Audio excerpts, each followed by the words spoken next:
Ah yes, hello dears. This is the Ninth Dimensional Pleiadian Collective, and it is a pleasure and an honor to once again have an opportunity to connect with you. So we're going to cover a lot of ground in a very, very short amount of time. And as we always like to do, we're going to hop around just a bit. We may go off on a tangent, but eventually we'll make our way back around. And we do this with intent because we want to get you out of your mind. We want to keep you heart-centered. In your heart center, that is where you are able to process and hold all of the information that we are presenting to you. Because when you're in your mind, what happens is if it doesn't make sense, if it doesn't resonate with the official version of history, you get a bit confused and you get lost up there because you get the error message that says does not compute. So if you're having difficulties at any point digesting what we're giving you, two things. One, know that you're getting exactly what you need. We are depositing information into your field, and how it looks is like a packet of information. So what's contained within the packet may be something like this. It's a nice day, it's 70 degrees, the birds are chirping, the grass is green, the sky is blue, there's a scent of rose in the air. That's what's contained in the packet.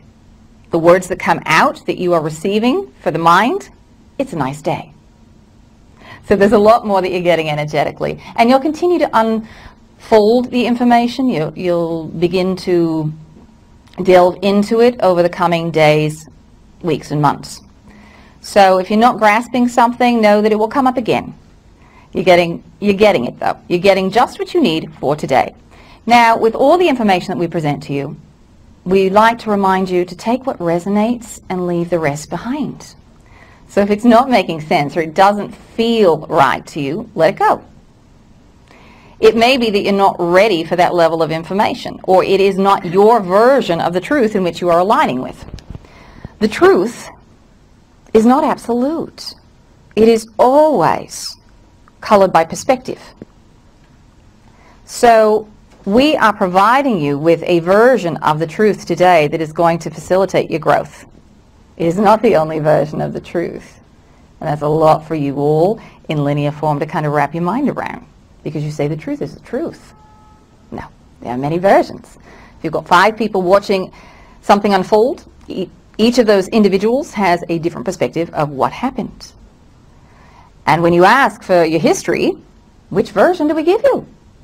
How do we pick? How do we choose? So we choose the one that's in vibrational alignment with most of you at this time, in this moment, in this space. So you are going through a process of ascension, and simply put, that means increasing your vibration. This is an experiment.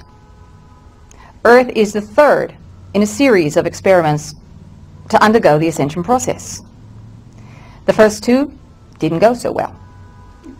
Earth was designed, and it was designed to be a melting pot of sorts for the galactic community. When other parts of your galaxy were not able to integrate, because this is a game of duality, all right, this is a universe based on duality, so all dimensions are working on integration. They're working on letting go of judgment. Even we, in the 9th dimension, are still working on letting go of judgment. Now, you know, our extremes of duality aren't even close to what yours are. It would be the difference between medium light gray and medium light gray. All right, those are our extremes. For you, it's black and white. So, you know, we are not warring over our disputes. We understand that others have another perspective, and it's a valid perspective, and we move on from there. But where you are down in density, it's much, much more challenging. And even in the 4th and 5th dimensional levels, where a lot of the issues that you're trying to integrate are stuck, all right, where other parts of the galaxy were having difficulty, a lot of those species were 5th dimensional. You know, already we see some of you going through your mind saying, well, 5th dimensional, shouldn't they have it all together? Not at all. It's just a different set of rules, a different game that they're playing, a slightly different perspective. It's not a utopia. And as you go through this ascension process, let us say this to you as well. It is not a utopia that you are moving into. to be frank with you, that would be really, really boring. So you create challenges for yourselves.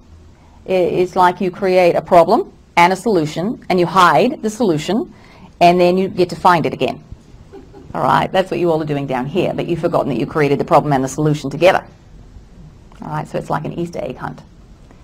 So with this galactic game, you sent representatives from different star systems here to Earth to play out some of these very issues that you weren't able to integrate in other sectors of the galaxy.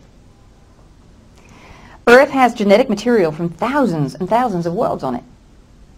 And along with all of that genetic material comes all of the emotional experience of those species.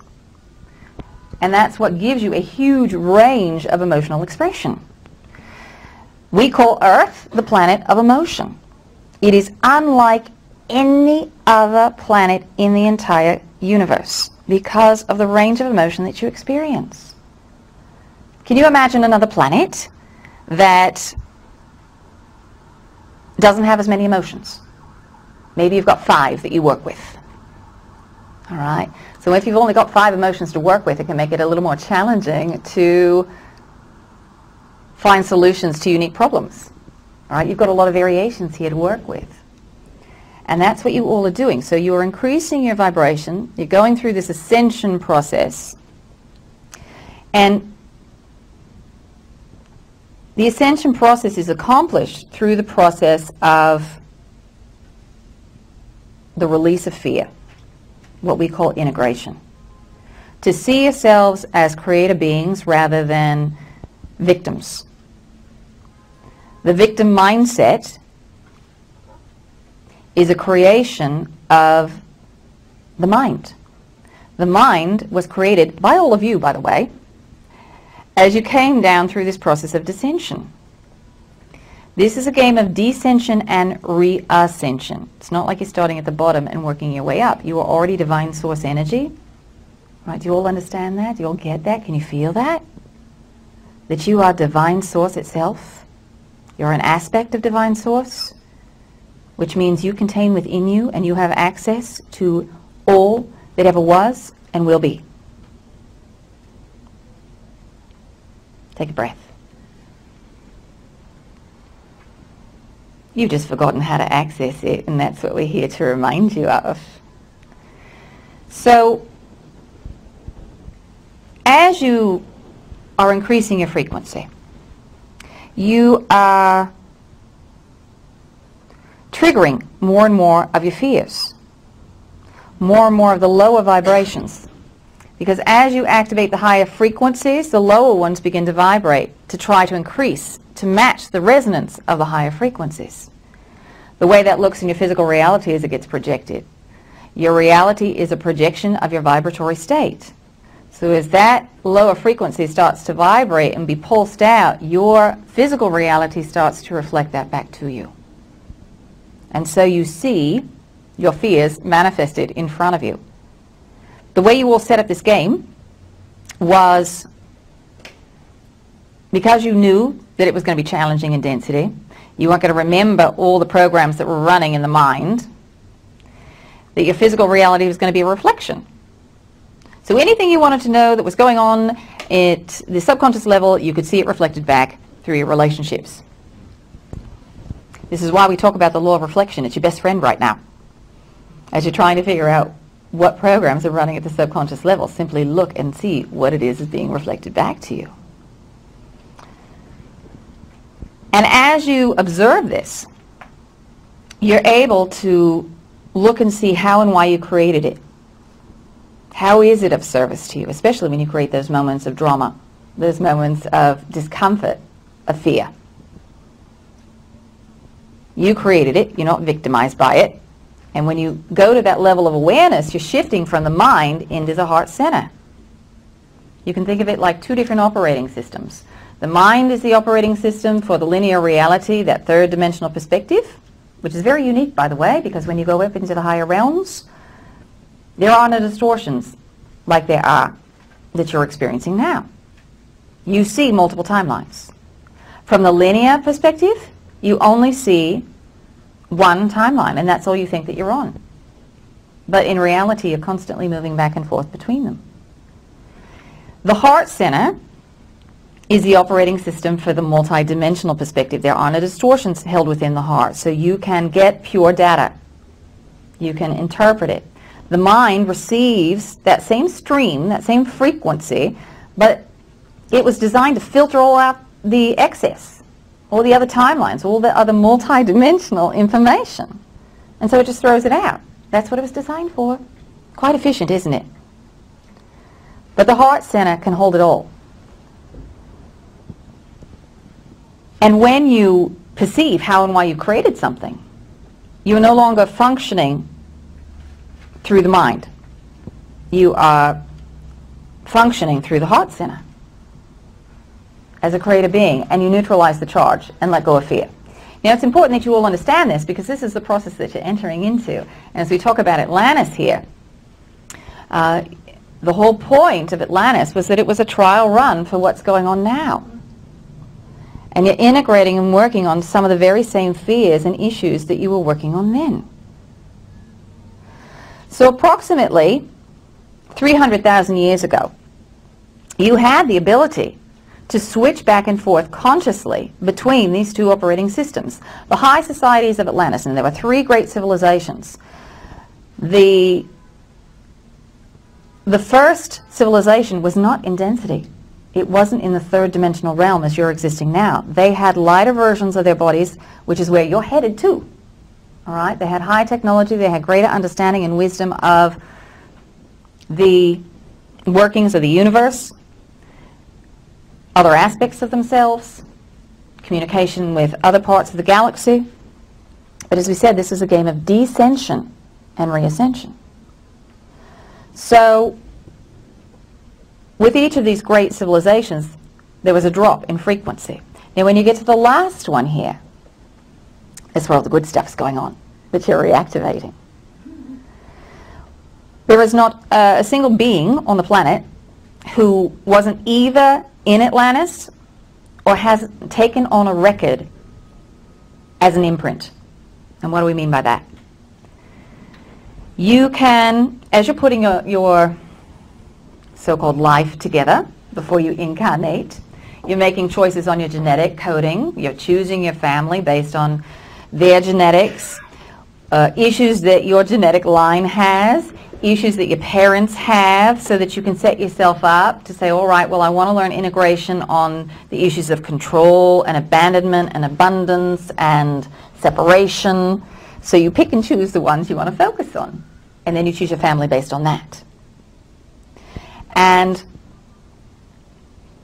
if you are someone who hasn't been to this planet very often, and there was a call that was put out around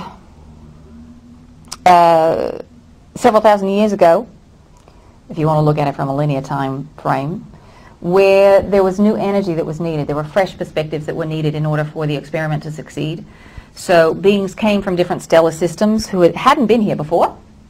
All right, they said, ooh, Earth, that game, I've heard about that. That sounds good. I'd like to go. So they signed up. But they hadn't spent a lot of time in the incarnational game in physical form. So what these beings did, or what many of you have done, are take on lifetimes. You went into the records and you put them over your own experiences, all your other lifetimes. And for all intents and purposes, where you're sitting here, it feels like that was your life. It would be like taking a character from a play and taking all that history and putting it on top of yours in your memory banks and saying, oh, this was also me. So when you have lifetimes such as Cleopatra, Napoleon, specifically around rulers or people who are geniuses in their fields, because of the unique set of circumstances, not everyone is going to have that kind of experience. But if you want to know what it's like to be a leader, how to have that experience, then how to have that knowledge and wisdom, then you're going to create one of these imprints or overlays. And that's why you've got a lot of people who say, I was this person, because they've taken that record on as their own. From where we stand, it looks a little different. There is a different vibrational quality about it. But from where you are and what you're experiencing, for all intents and purposes, it was yours. So everyone on this planet, at some level, has taken on one of those records, because this time of Atlantis was so powerful and so potent to understanding what's going on now. You are moving through a cycle, and you're coming to the end of it. This cycle is a 26,000-year cycle. This is one of the many cycles within cycles that you are coming to a closure on. That's as big as you all are looking at it right now. But if you want to think of it as a track that you run on, and painted on that track is a white strip, and that's your start line, but it's also your finish line. All right? As you're coming to the sector of space, this white strip, as it were, is a band of photonic energy. Photons are particles of light. They're encoded with information and high vibratory frequencies. So as you move through the sector of space, you're being bathed in all this high vibratory energy, which is helping you, supporting you. Every time you come to the end of the cycle, you're moving through it so that you can integrate everything you learned for that cycle before moving on to the next. So at the time of Atlantis, as you all were preparing to incarnate, you knew that this photonic band was not available to you. He said, well, let's give it a try anyway. Let's see what we can do as far as this process of integration goes. Because remember, as a multidimensional being, you can see the future as well as the past. So you can project and say, all right, well, in about 13,000 years, we're going to play this out again. So what can we do here to help ourselves 13,000 years in the future? Take a breath. Because as multidimensional beings, you can see all of this. We are from what you would perceive to be your future. We've come back to a past time, if you will, if you're looking at it linearly, to assist. Because what happens here on this planet at this time is going to alter the entire universe. Because remember, we said this is a universal game? This is a galactic experiment. You are holographic in nature. So what happens to one molecule in your body happens to every molecule in the universe. It is recorded and shared. So if you want to think of an image, and you shatter the image, and it's shattered now into 20 pieces, all 20 pieces contain within it the image of the whole. As you make a change to any one of those, the other 19 also change to reflect that change, that knowledge, that wisdom. And this is how you exist. This is how the universe is structured. Because you're not separate. Remember, that's an illusion of the third dimension. You are connected to all things at all times. You are all that is, because you are divine source energy. So, as you all learn how to go through this process of integration, as you increase your frequency, you send that information on how it's done off to everyone else. This is why there's so many beings who are observing what's going on here right now. We're all watching to see what's going on planet Earth. Because remember, that other aspect of you, say in the Sirius star system, who couldn't work it out and they ended up blowing up a planet, taking out an entire star. Oops. When they couldn't work it out, they sent representatives to Earth to try to get it. So as you work it out here, you're sending that information off to the other aspects of yourself and saying, here's how it's done. Give it a try. Because what you perceive as that past life, or that future life, is concurrent. It's all going on right now. That's a lot to wrap your mind around, isn't it? Take a breath. We're going to breathe a lot today. Breath is the great connector. It is your best friend right now, and it helps you to move things at the energetic level and then to have movements at the physical level. So you all need to start breathing more and more consciously. That will also assist you in retrieving more information about yourselves, your higher self, activating, accessing your higher self. This game, by the way, is not about leaving your body and going back to stellar origins. It's about you bringing home here.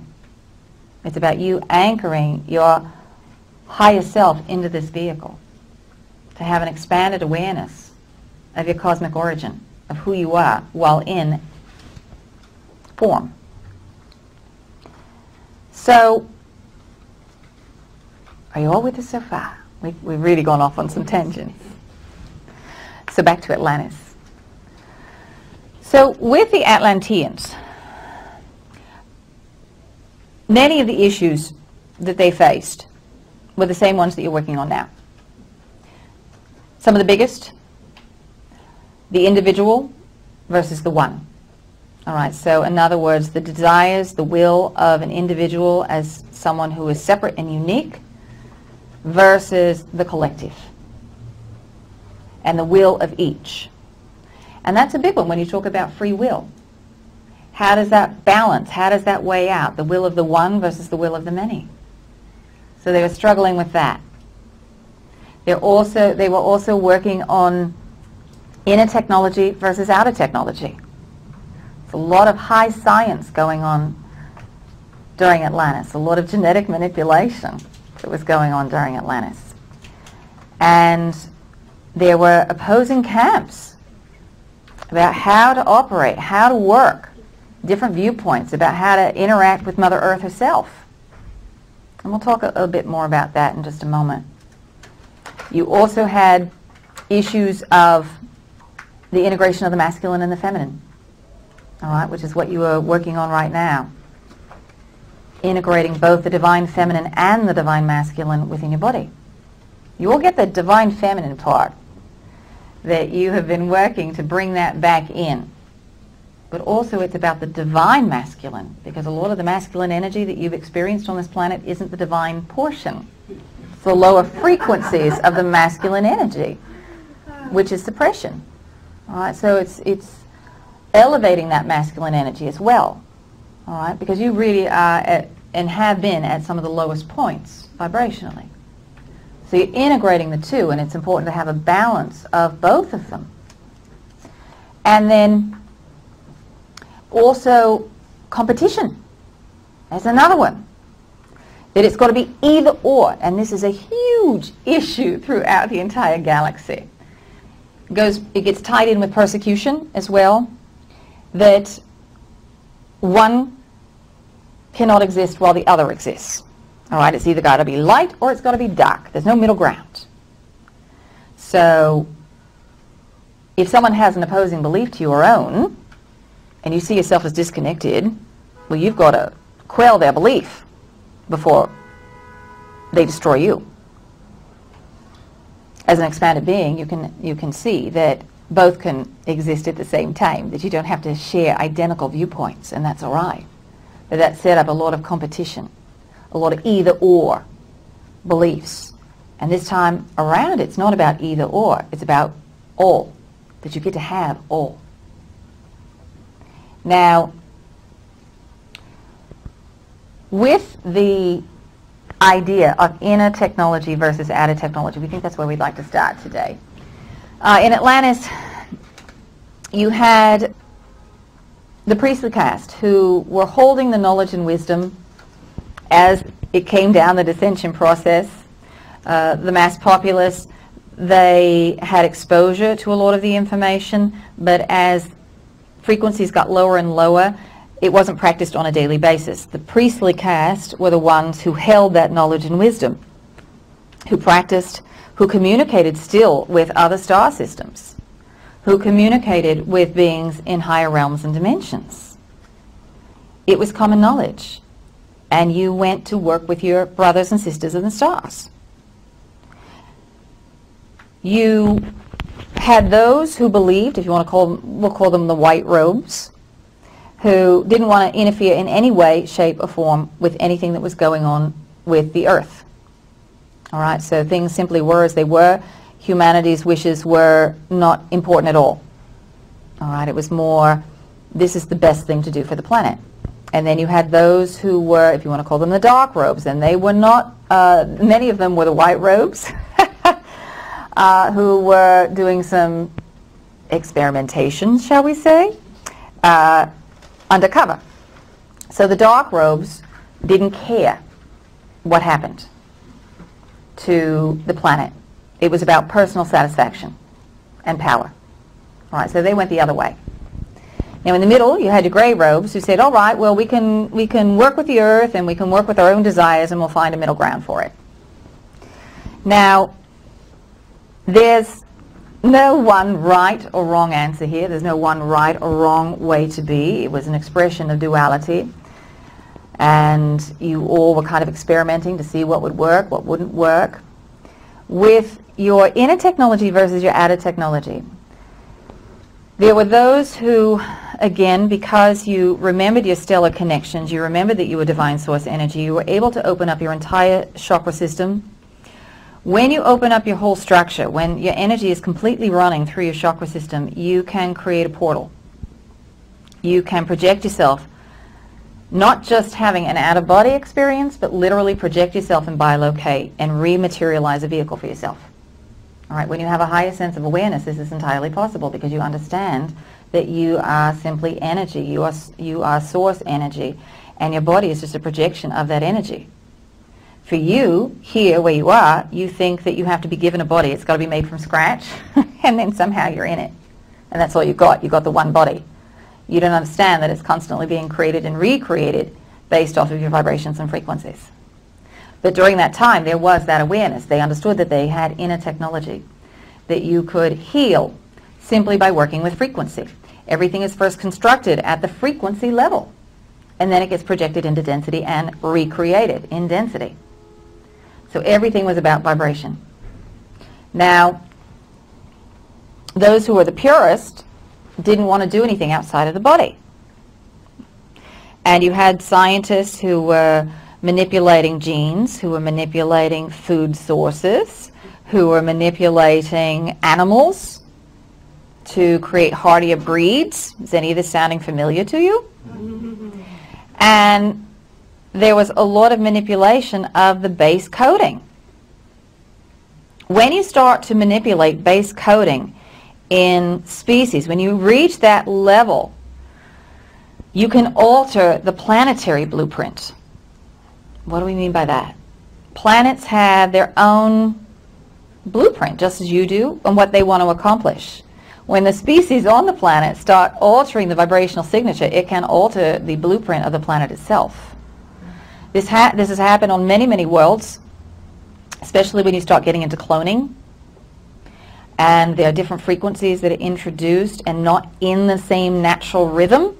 It can alter the planetary blueprint. So a lot of this was going on, and there was an awareness of those who were very tuned into the rhythm that this was creating a separate vibration. It was altering the rhythm and disrupting the rhythm, not only of the individuals, but also of the planet. Now, many of you, because of the genetic modifications in your food, because of sound and tone frequencies that you're being bombarded by, you're altering your own, your frequencies are being altered so that you are out of sync and out of rhythm with the planet herself. Some of this is being done, and we'll talk about who's doing it here in a moment, and some of it you're doing yourself simply so that you can recreate these very same issues that you had then so that you can integrate them. All right? Take a deep breath.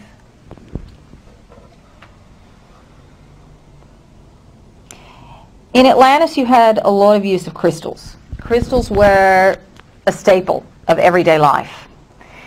Just as you use your CDs and DVDs today to hold information, crystals were utilized in the same way. They were encoded and programmed to hold frequency for healing, for health, for well-being.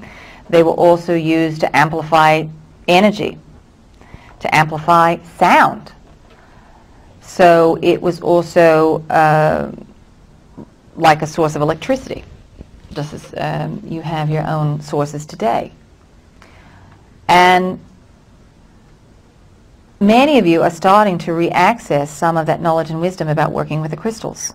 Approximately 11 months ago, you all reached a point where you had done enough healing and done enough integration that you could start accessing more and more wisdom on Atlantis about how to use these tools, both inner and outer technology, to improve your lives, to increase your awareness. Because prior to that, the vibration was so intense, as you connected to it, it would activate your fear of creating catastrophe again. It would activate the pain of the destruction. Many of you are still carrying guilt and shame and blame, anger, resentment, grief. And you had reached a level where you had integrated enough of the pain that you could simply receive the information. And that's a huge step for you all.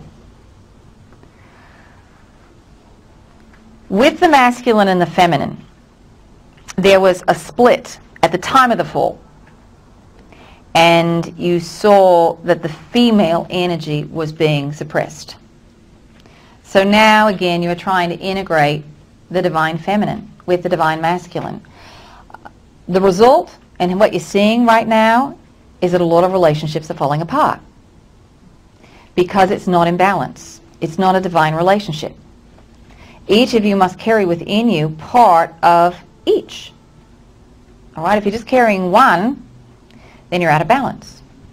In many of our relationships, you're trying to connect to source, to the divine feminine and masculine through another person. It's going horizontally. And when that person walks away, you think your connection to source just left.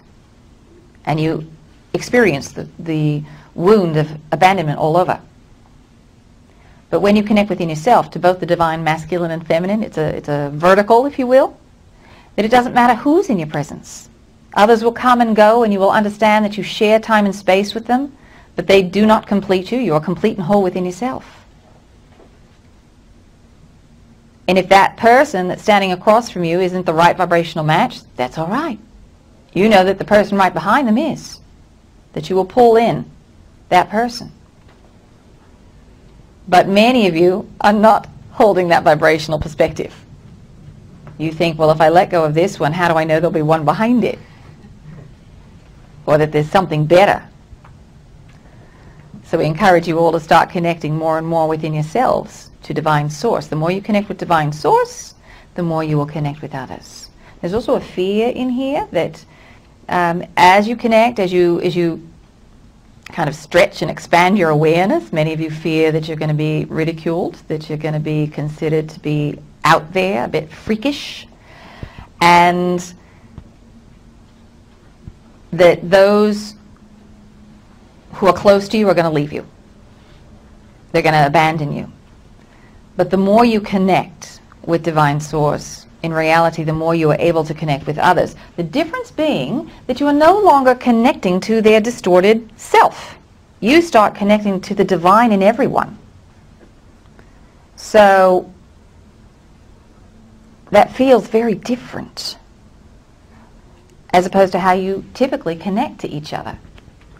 When most of you connect, you're not seeing someone else as a perfect being. You're saying, oh, you know, this is my friend and she's got this issue and that issue and, you know, she's got to fix that. But, you know, there's a lot of distortion that you're looking at. You're not seeing them as a divine being of light who's simply donned a role. And during the higher times in the Atlantean civilization, there was that recognition. There wasn't a need to have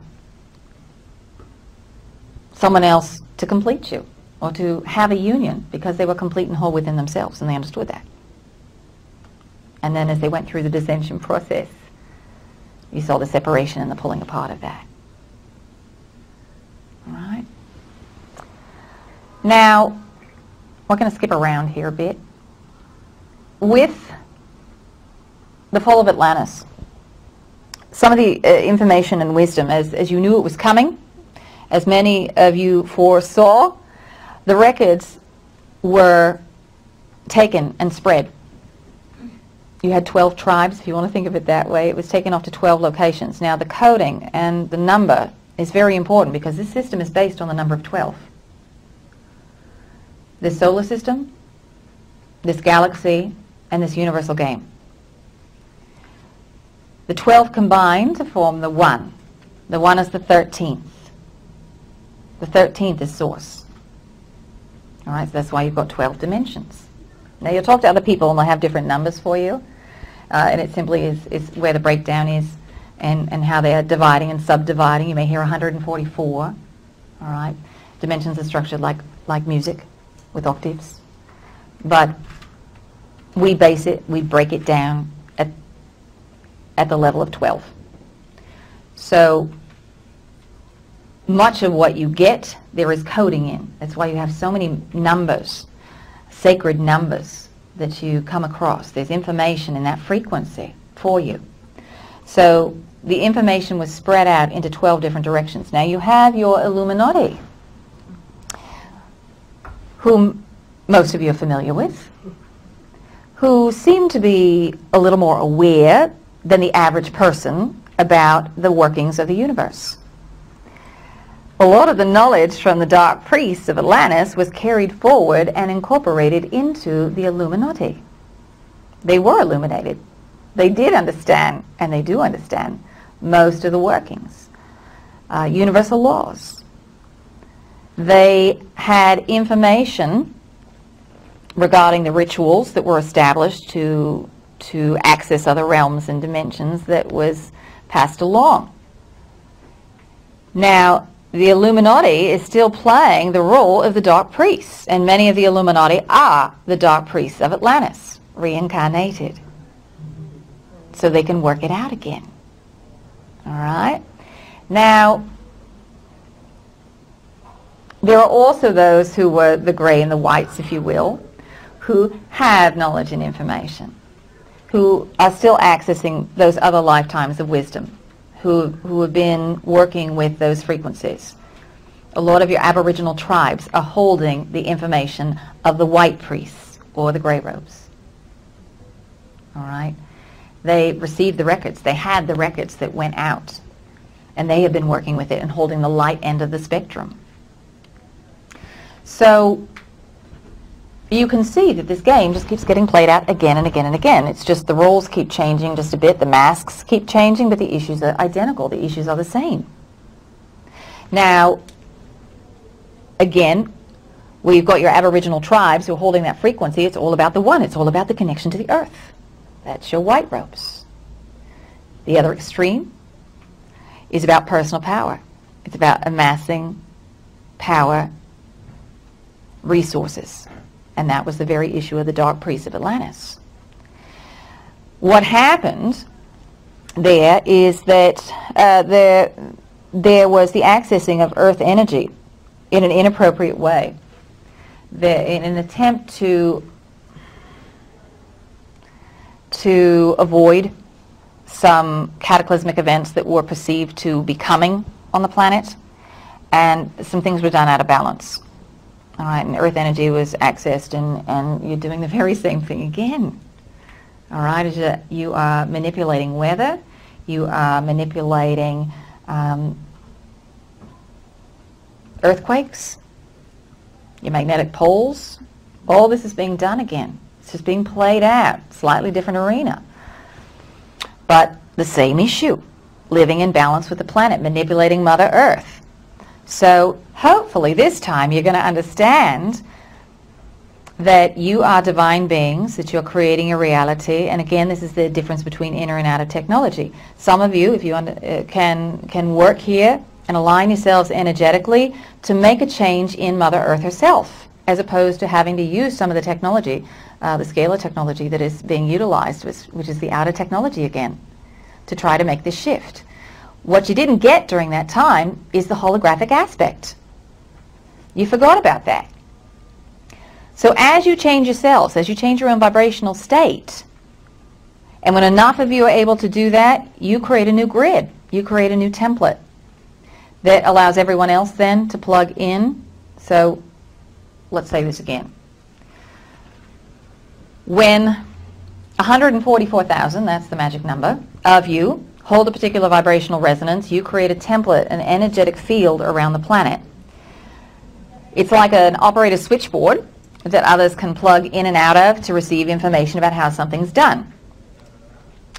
Now, you can receive information from individuals in your general area, but think about it like someone who's over in Russia and they figured out how to do something. You probably don't have direct contact with them. So until that grid is established, unless there's someone in your direct area or you sit down to directly connect to get the information, it's going to be harder. It's like someone figuring out a recipe to bake a cake. All right, they can give you the recipe, which is much easier than you trying to figure out how to make it from scratch. Because sometimes you'll make some cakes and they're not so great. All right, do you all understand?